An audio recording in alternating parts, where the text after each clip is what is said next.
కీర్తనలు 146వ కీర్తన 2వ వచనం. నా జీవిత కాలమంతయు నేను యెహోవాను స్తుతిస్తాను. గట్టిగా నా జీవిత కాలమంతయు, నా బ్రతుకు దినములన్నిట్లో ఏం చేయాలి మనము? దేవుడు మనకిచ్చిన ఈ దయ, దేవుడు మనకిచ్చిన ఈ ఆయుష్, దేవుడు మనకిచ్చిన ఈ ఆరోగ్యాన్ని బట్టి మనం ఏం చేయాలా?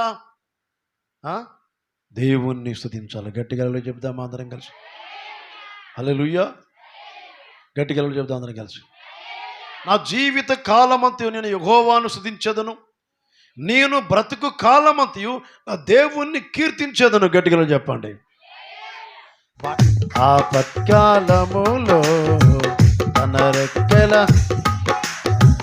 నిన్ను దాచును, నీతో ఉండును, ఏ అపాయము రాకుండా తన కృపలో నిన్ను కాపాడును. పాడుదాం. ఏ అపాయము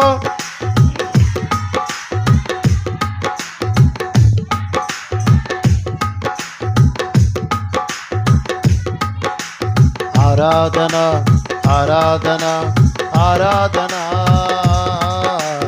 ఆరాధన. Praise the Lord. అయ్యా ఆరాధన.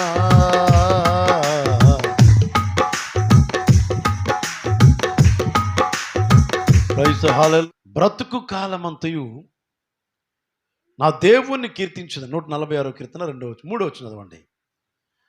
రాజుల చేతనైనను నరుల చేతనైనను రక్షణ కలగదు, వారిని నమ్ముకోకండి, వారిని నమ్ముకొనకడి, వారి ప్రాణము వెడలిపోవును, వారి మట్టి పాలవుతారు.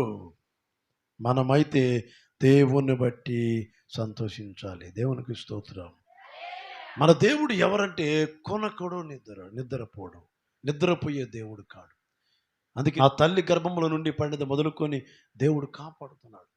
అనేక రీతిలో ఎప్పుడో నశించిపోయేవాడిని, ఎప్పుడో చనిపోయేవాడిని, ఎప్పుడో ఈ లోకంలో కనుమరుగైపోయేవాడిని, భయంకరమైన చెడుగా తిరుగుతుండేవాడిని. గొడవలు, కొట్లాటలు, తాగుడు, కార్యాలు, దొంగతనాలు, అనేకమైన కేసులు అయినప్పుడు కూడా దేవుడు తన ప్రేమ చూపించి కాపాడాడు.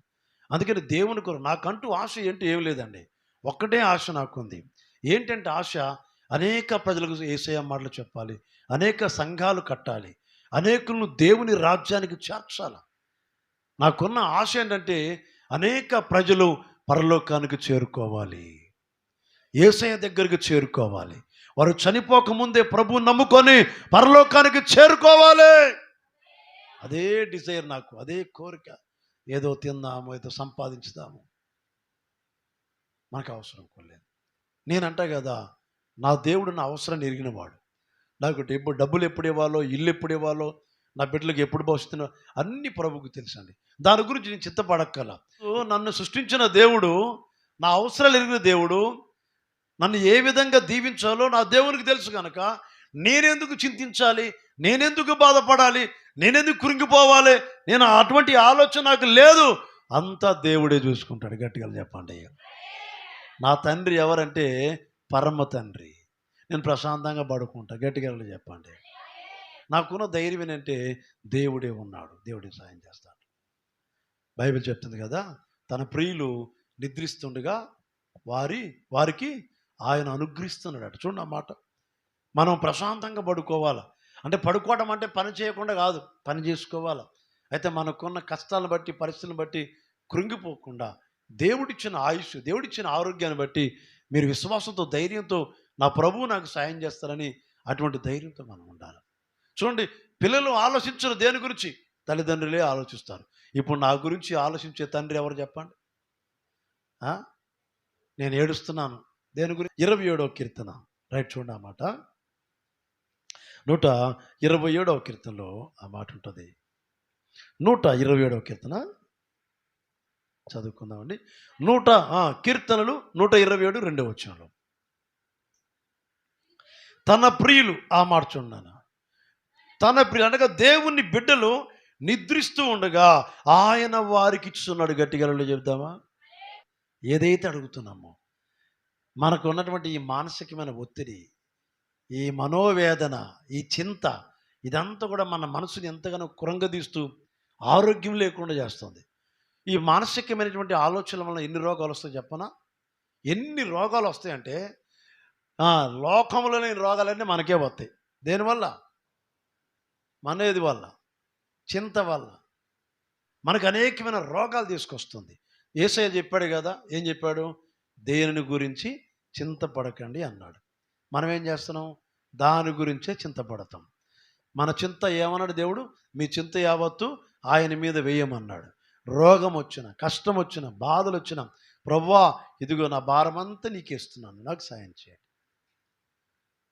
అందుకే దేవుడు మనతో మాట్లాడుతున్నాడు. ఏమంటున్నాడు ఆయన? తన ప్రియులు నిద్రిస్తుండగా ఆయన వారికి ఇస్తున్నాడు. దేవునికి స్తోత్రం. కొద్ది కష్టమే, ఎందుకంటే మనము పడుకోలేం ప్రశాంతంగా.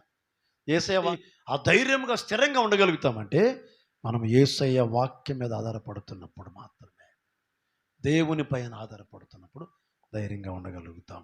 దేవునికి స్తోత్రం. చివరిగా మాట చూసుకొని మనం ముగించుకుందాం. 121 కీర్తన 4వ వచనంలో, 121:4 వచనంలో, ఇశ్రాయేలును అనగా దేవుని బిడ్డలను కాపాడేవాడు మన దేవుడు ఎవరంటే కొనకూడ నిద్రపోడు, యెహోవాయే నిన్ను కాపాడువాడు, నీ కుడి ప్రక్కన యెహోవా నీకు నీడగా ఉండును, పగలు ఎండ దెబ్బ తగలకుండా కాపాడుతాడు, రాత్రి వచ్చేటువంటి తెగుల నుంచి కాపాడుతాడు. 7వ వచనంలో, ఏ అపాయం రాకుండా యెహోవా నిన్ను కాపాడును, ఆయన నీ ప్రాణమును కాపాడును. గట్టిగా చెప్తాను కలిసి, దేవుడు మన ప్రాణాన్ని కాపాడేవాడు. ఏ అపాయం రాకుండా దేవుడిచ్చినటువంటి ఆయుష్, ఆరోగ్యం దేవుని మహిమ కొరకు వాడుకోవాలా. దేవునికి స్తోత్రం. హల్లెలూయా. ఏమన్నా అక్కడ చూడమాట 65వ కీర్తనలు 65:11 వచ్చాను. 65:11 వచ్చాను. ఏ అపాయం రాకుండా, కీర్తనలో మనం చదువుకున్న 121లో 7వ వచనంలో, ఏ అపాయం రాకుండా యెహోవాయే నిన్ను కాపాడు, నాయన నీ ప్రాణమును కాపాడును, నీ ప్రాణమును కాపాడును. సంవత్సరము దేవుని దయా కిరీటం. ఈరోజు మనం బతుకున్నామంటే ఎవరి దయ? దేవుని దయ. గట్టిగా చెప్పండి, ఎవరి దయ చెప్పండి. ఈరోజు మనం బ్రతికున్నామంటే దేవుని దయ, దేవుని కృప. 23వ కీర్తనలో 6వ వచనంలో, నీ కృపాక్షేమములు నా వెంట వస్తున్నాయి. నీ కృప నాతో ఉండటం వలన, నీ కృప నా వెనకాల నాతో నన్ను ఆవరించడం వల్ల, నీ కృప నాకు తోడుగా ఉండటం వలన నేను క్షేమంగా ఉంటున్నాను. ఈరోజున ప్రభు నాకు ఇచ్చినటువంటి ఆయుష్ని బట్టి, మీకు ఇచ్చిన ఆయుష్ని బట్టి, మీకు ఇచ్చిన ఆరోగ్యాన్ని బట్టి, నాకు ఇచ్చిన ఆరోగ్యాన్ని బట్టి మనమందరం ఏం చేయాలంటే దేవుణ్ణి స్తుతించాలా. గట్టిగా స్తుతించిన అందరూ కూడా స్తోత్రం చెబుదామా? గట్టిగా అందరం కలిసి గట్టిగా స్తోత్రం చెప్పండి. అందరూ కూడా స్తోత్రం చెబుదాం. అందరం కూడా మన దేవుడు ఎవరు చెప్పండి? కొనకడు, నిద్రపోడు, నీ ప్రాణమును కాపాడేవాడు, నీకు ఆయుష్ని, ఆరోగ్యాన్ని ఇచ్చేవాడు. ఈ సంవత్సరం అంతా కూడా దేవుని దయా కిరీటము నీ మీద ఉండునుగాక, నా మీద ఉండునుగాక. Praise the lord. హల్లెలూయా. ఈ సంవత్సరమే కాదు, మనం బ్రతికినంత కాలం కూడా, జీవించినంత కాలం కూడా దేవుని దయ, ఆ కిరీటము మన మీద ఉండునుగాక.